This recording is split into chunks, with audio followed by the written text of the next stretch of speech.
রাত বৃষ্টি হয়েছে আর এখন জমিতে আসছি কিছু পুঁই শাক নিব। দেখো পুঁই শাকগুলো একদম টলটলা হয়েছে। পুঁই শাক দিয়ে চিংড়ি মাছ খেতে যে এত মজা লাগে, অনেক বেশি মজা লাগে।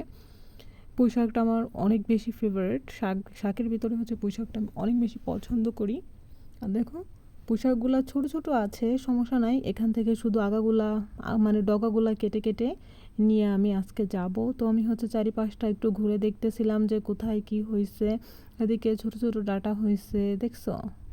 আবার পাশ দিয়ে ওই যে বেগুন গাছ লাগানো আছে। সব কিছু দেখেই অনেক ভালো লাগতেছে। আর যেখানে পাড়া দিচ্ছি মনে হয় যে মাটি জুতার সঙ্গে উঠে আসতেছে। সারা রাত বৃষ্টি হয়েছে তো।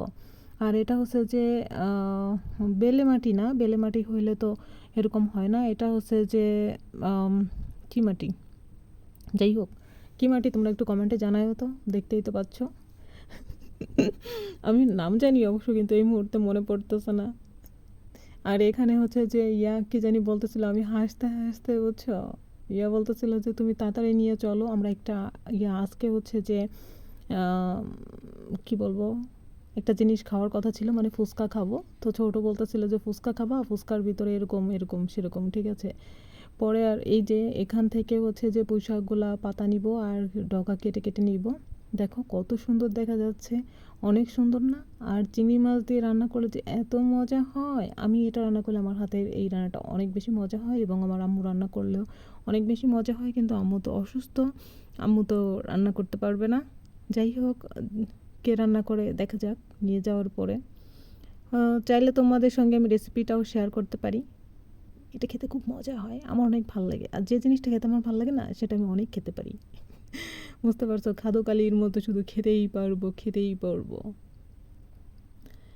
চারিপাশটা অনেক সুন্দর লাগতেছিল। ওরকম এখন রোদের তাপ নাই, মানে কয়দিন ধরে যেভাবে রোদের তাপ ছিল, আল্লাহ, রোদ্দুরে মনে হয় নিঃশ্বাস নেওয়া যাইতো না, এরকম ছিল।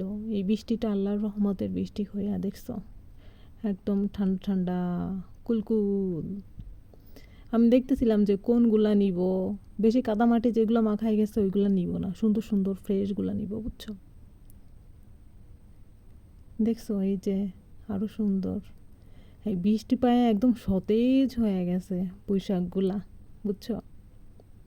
তা ভাবতেছিলাম যে কোথাও মানে কোন থোকা থেকে নিব। সব সব কটা থেকেই অল্প অল্প করে ডগা কাটবো, তাহলে অনেক হয়ে যাবে। এক জায়গা থেকে কাটলে তো সেই গাছগুলো একদম ছোট হয়ে যাবে, তাই না? এই গাছটাকে আমি নাড়াইতেছিলাম যে তোকে আমি এখন নিয়ে যাব, নিয়ে যেয়ে চিংড়ি মাছ দিয়ে রান্না করে খাবো। আর এদিক দিয়ে হচ্ছে অ্যালার্জিতে আমার হাত চুলকাইতেছিল চিংড়ি মাছ খাওয়ার আগেই, বুঝতে পেরেছো? কিছু করার নাই, কোনো ব্যাপার না। অরেঞ্জ, ছোটো বলতেছে যে অরেঞ্জ দিয়ে তুমি জুস বানাবা, পরে হচ্ছে আমাকে এক গ্লাস জুস বানাই দিবা অরেঞ্জ দিয়ে। বলছি কেন, ট্যাঙ্ক আছে, ট্যাঙ্কগুলাই দিলেই তো হবে। বলে কি না, তোমার এই যে কষ্ট করে ভিডিও করে দিচ্ছি, তুমি বাসায় যায় অরেঞ্জ দিয়ে জুস বানাই দিবা।